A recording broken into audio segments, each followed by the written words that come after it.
நேற்று யோகோ கேட்டபில்ட்டில் ஒரு half marathon ஓடிட்டு இருக்கும்போதே எனக்கு ஒரு தாட் வந்துச்சு. அது என்ன அப்படின்னா, இப்போது ரொம்ப நாளாகவே நான் வந்து ரொம்ப ஸ்லோவாக லைக் நான் ஸ்ட்ரெஸ்ஸு வந்து எடுத்துக்க மாட்டேன். அதாவது ரொம்ப ஃபாஸ்ட்டாலாம் ஓட மாட்டேன். பிகாஸ் அது எதுக்கு நான் ஃபாஸ்ட்டாக ஓடணும்? நான் வெளியில் போகிறேன், ரன் பண்ணுறேன். மேக்ஸிமம் என்னோடய ரன் டைமில் நான் ஏதாவது திங்க் பண்ணுவேன். நெக்ஸ்ட்டு வீடியோவில் என்ன பேசலாம், என்னென்ன லைக் நான் பாட்டி தான் யோசிச்சுக்கிட்டே இருப்பேன். ப்ராப்ளி ஸ்கெட்யூல்ஸை பற்றி யோசிப்பேன், ஆஃபீஸ் வேலையை பற்றி யோசிப்பேன். ஸோ இந்த மாதிரியான அந்த மைண்டுக்கு அந்த மீ டைம்னு சொல்லுவாங்கள்ல, அந்த மீ டைமில் நம்ம ஃபோனே இல்லாத போது நம்ம என்ன யோசிப்போம்? யூஸ்வலி நம்ம ஏதாவது வந்து ப்ரொகாஸ்டினேட் பண்ணோம்னா தான் நம்ம ஃபோனை யூஸ் பண்ணிக்கிட்டே இருப்போம். ஸோ அந்த ஃபோன் இல்லைன்னா டக்குன்னு அந்த தாட் வரும், நம்ம அதை அவாய்ட் பண்ண பார்ப்போம். பட் யூஸ்வலி நீங்கள் அந்த மாதிரி அந்த மீ டைமில் இருந்தீங்க அப்படின்னா இன்னும் கொஞ்சம் ப்ரொடெக்டிவாக இருப்பீங்க. அதனால் நான் அந்த ரன் பண்ணும்போது யூஸ்வலாக என்னோடய மைண்டில் நான் வந்து லைக் ரன்னிங்கை பற்றி யோசிக்க மாட்டேன். அப்போ ரன்னிங்கை பற்றி யோசிக்கக்கூடாது அப்படின்னா நான் ரொம்ப ஸ்லோவாக ஓடினா தான் என்னால் யோசிக்க முடியாது. ஏன்னா ரொம்ப ஸ்லோவாக ஓடினா தான் எனக்கு மூச்சு வாங்காது, அப்புறம் வந்து கால் கையெல்லாம் வலிக்காது அப்படின்ற நிறையா மேட்டர் இருக்குல்ல. ஸோ அதெல்லாம் எதுவுமே எனக்கு ஃபீல் ஆகக்கூடாது. I just wanted to have me time அப்படின்னா I run slow. Most of the time I love running slow. நேற்று இந்த கேட்டபில்ட்டை நான் வந்து டெஸ்ட் பண்ணும்போது, since it's a plated trainer, நிறையா பேர் கேட்டுக்கிட்டதுனால ஐ வெண்ட் என்னோட யூஷுவல் பேஸ்லேருந்து கொஞ்சம் ஃபாஸ்ட்டாக போனேன். அப்போ எனக்கு வந்து ஒரு இன்ட்ரெஸ்டிங் இதை நான் ரொம்ப நாளாக சொல்லணும்னு நினச்சிட்டு இருந்தேன். என்ன அப்படின்னா, நீங்கள் ஸ்லோவாக ஓடுறதுனால உங்களோட வந்து கார்டியோவாஸ்குலர் சிஸ்டம் ஓவராலாகவே பில்ட் ஆகிக்கிட்டே வந்துட்டுருக்கும். அந்த என்டியூரன்ஸ் பேஸ் இருக்குல்ல, இந்த ஜோன் 2 பேஸுன்றாங்கல்ல, அந்த பெட்டு வந்து வளர்ந்துக்கிட்டே வந்துட்டுருக்கும். அதோட கெப்பாசிட்டி வந்து ஃபில் ஆகிக்கிட்டே வந்துக்கிட்டே இருக்கும். அது வந்து இன்க்ரீஸ் ஆக உங்களோட லாங் ரன்னோட டிஸ்டன்ஸ் அதிகமாகும். ஸோ நீங்கள் if you had started off with 1 kilometre ஒரு 1 or 2 இயர்ஸுக்கு அப்புறம் probably you may just go out and do like 20 kilometers just like having a breakfast மாதிரி ஆயிரும். You can go like 30-40 kilometers without worrying about your pace, அந்த மூச்சு வாங்க இதெல்லாம் அந்த லெவலுக்கு நீங்கள் போயிடுவீங்க. அந்த ஸ்லோ பேஸில் ரன் பண்ணும்போது ஆட்டோமேட்டிக்காக அந்த சிஸ்டம் வளர்ந்ததுனால உங்களுக்கு அந்த மூச்சு வாங்காது. ஸ்பெசிஃபிக்காக இந்த கார்டியோவாஸ்குலர் இந்த கார்டியோவாஸ்குலரேட்டடான இஷ்யூஸ் வராது. ப்ரீத்திங் பிரச்சனை, இந்த அடிவயிறில் சம்டைம் வலிக்கும்ல, ஆக்சிஜன் இல்லாமல் அது அந்த மாதிரியான பிரச்சனைலாம் எதுவுமே வராது அந்த சிஸ்டம் வளரும்போது. பட் இன்னொரு இம்பார்ட்டண்ட்டான ஃபேக்டர் இருக்குது ரன்னிங்கில், லாங் ரன் போகும்போது. எஸ்பெஷலி நீங்கள் வந்து சம்டைம் நீங்கள் ஃபாஸ்ட்டாக ஓடும்போது என்ன அப்படின்னா, உங்கள் லோவர் பாடியோட அந்த மசில்ஸும் கோஆப்ரேட் பண்ணணும். இப்போ நேற்று நான் வந்து I been running for a while now. நான் ரீஸ்டார்ட் பண்ணதுலேருந்து ரொம்ப ஸ்லோவாக தான் ஓடிட்டு இருந்தேன். நேற்று கொஞ்சம் பிக்கப் பண்ண உடனே எனக்கு டுவோர்ட்ஸ் எண்டுலலாம் மூச்சுலாம் வாங்கலை. யூஸ்வலி மூச்சு வாங்காத மாதிரி தான் ஓடுன்னு வச்சுக்கோங்க. மூச்சு வாங்கலை, எந்த பிரச்சனையுமே இல்லை என்னோட அந்த பெட்டில், அந்த என்டியூரன்ஸோட ரிலேட்டான இதில்.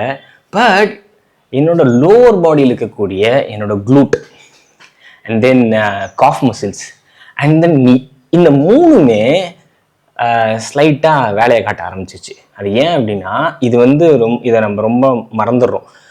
லாங் ரன் போகிறோம், ஜோன் 2ல் ஓடுறோம். ஜோன் 2னா ஒன்றும் இல்லை, ஸ்லோவாக ஓடுறதான் ஜோன் 2.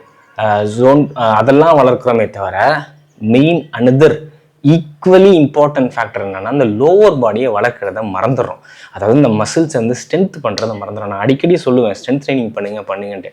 பட் நேற்று இந்த ரன் பண்ணும்போது ஐ ஃபெல்ட் இட். பாத்தியா, ப்ராப்பரான ஒரு எக்ஸாம்பிள் கிடச்சிருச்சு அப்படின்ட்டு.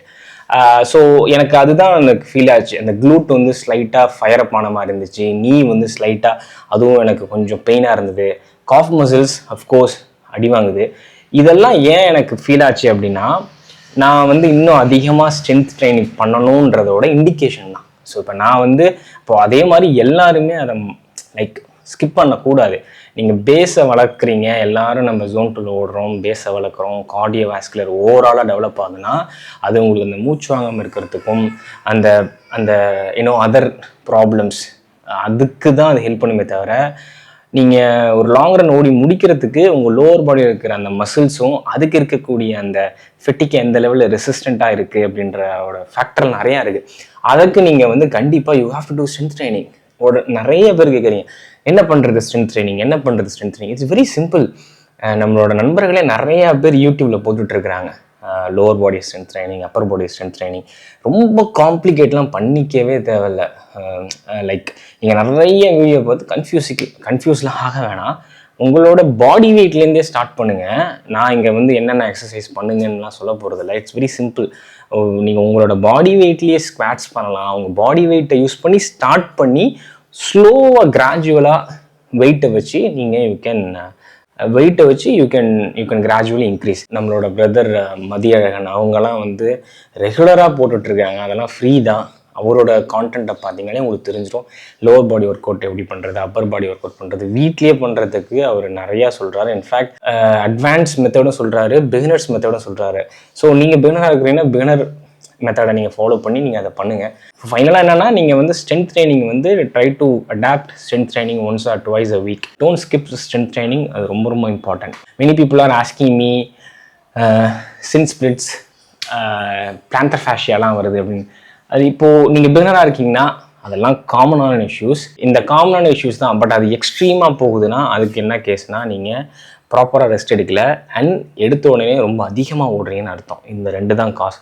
10ல் 5 பேருக்கு கண்டிப்பாக இந்த சின் ஸ்பிளிட்ஸில் உள்ள அந்த வலி, பிளான்டர் ஃபேஷியாலாம் வரும் ரன் பண்ணும்போது எடுத்தோடனே. பிகாஸ் உங்களோட பாடி வெயிட் உங்கள் பாடி வெயிட் 60 கிலோனா இன்ட்டு 3 180 கிலோ வெயிட்டை வந்து உங்களோட கால் தாங்கி தரையில் அந்த தார் ரோட்டில் கான்க்ரீட்டில் பட்டு அவ்வளோ பவுன்ஸ் ஆகி அந்த இம்பேக்டெல்லாம் உங்களோட கால் வந்து வாங்குதுன்னா அப்போ எலும்பு வலிக்க தான் செய்யும். கொஞ்ச நாள் அப்படி தான் இருக்கும். அதுக்கு தான் நீங்கள் வந்து ஸ்லோவாக எடுத்துகிட்டு போகணும். இதுக்கு இந்த எக்ஸ்ட்ரீம் கேஸுக்கு என்ன பிரச்சனை, என்ன ரீசன் அப்படின்னு கேட்டிங்கன்னா சொன்ன மாதிரி ரெஸ்ட் எடுக்க மாட்டாங்க ப்ராப்பராக. இன்றைக்கி ஓடிட்டு நாளைக்கு ஓடுவாங்க, இல்லை இன்றைக்கி ஓடிட்டு 2 நாள் ரெஸ்ட் ஓடணும், இல்லை 3 நாள் ரெஸ்ட் ஓடலாம், உடனே ஓடுறது, இல்லைனா எடுத்தோடனே ஓவராக ஓடிடுறது. If you are starting off today, start with like 1 kilometer. Continue that 1 kilometer for at least 2 to 3 weeks and then increase to 2 kilometer. எடுத்தோடனே நீங்கள் 3, 4, 5 அப்படிலாம் இன்க்ரீஸ் பண்ணாதீங்க. இனிஷியலாக அப்படி இருக்கும், அதுக்கப்புறம் கால் வலிக்க ஆரம்பிச்சிடும். ஸோ இப்போ சின் ஸ்பிளிட்ஸ்க்கு இதுதான். சின் ஸ்பிளிட்ஸ்க்கு நீங்கள் ரெஸ்ட் எடுங்க, ப்ராப்பராக ட்ரைன் பண்ணுங்கள், ஸ்ட்ரென்த் ட்ரைன் பண்ணுங்கள், ஷூஸ் கொஞ்சம் குஷனிங்காக போடுங்க. இந்த பிளான்டர் ஃபேஷியாவுக்கு நான் அந்த டெக்கத்லானில் வந்து ஒரு ஃபோம் ரோலர் நல்லா ஸ்பைக்ஸ் மாதிரி இருக்கும், அதை தான் நான் யூஸ் பண்ணுறேன். எனக்கு இன்னமும் ஒரு பிளான்டர் ஃபேஷியா, பிகாஸ் நான் நிறையா ஷூஸை ஓடிக்கிட்டே இருக்கேன், டெய்லியும் டிஃப்ரெண்ட் ஷூஸில் ஓடுறதுனால I get that problem. Everyday morning நான் என்ன பண்ணுவேன்னா அந்த ரோலரில் கிட்டத்தட்ட ஒரு 10-15 நிமிஷம் ஸ்ட்ரெச் பண்ணிக்கிட்டே இருப்பேன். அது மேலே ஏறி நின்று ரோல் பண்ணுறது, சைடில் ரோல் பண்ணுறது, அது வந்து எனக்கு ரொம்ப யூஸ்ஃபுல்லாக இருக்கும். டக்குன்னு அது ஒரு 2 to 3 ஹவர்ஸ்லேயே அந்த பெயின் எனக்கு வந்து ரிலீவ் ஆயிரும். ஸோ அது பிளான்டர் ஃபேஷியா இருக்காது. இந்த மாதிரி நீங்கள் சின்ன ஸ்ட்ரெச்லாம் பண்ணுங்கள். இனிஷியலாக பிகினர்ஸ் பயப்படாதீங்க. நல்ல ஒரு குஷனிங்கான ஷூவை நீங்கள் அந்த ட்ரை பண்ணுங்கள், சாஃப்டான ஷூ ட்ரை பண்ணுங்கள். So that's it. Keep running, be safe, love you all, piece.